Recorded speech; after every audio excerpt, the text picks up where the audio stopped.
Alam mo na ba, may bagong feature na si Cargo Boss Philippines. May SMS tracking na ngayon. Yes, parang Orange app or TikTok shop lang. Pero this time, pang-import from China to Philippines.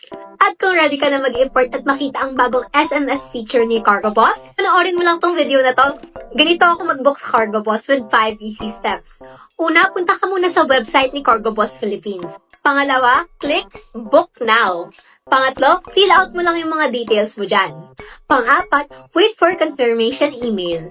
Next, isan mo lang yung unique order code number mo, pati na din yung China warehouse address ng Cargo Boss Philippines sa supplier mo. Maya-maya lang, makaka-receive ka na ng ganitong text. Hindi mo na kailangan mag-visit sa website nila para lang matrack yung status ng package mo. Ngayon, may real-time updates ka na. O diba? Ang dali! Kaya kung gusto mo ng smooth transaction at real-time tracking, dito ka na sa Cargo Boss Philippines.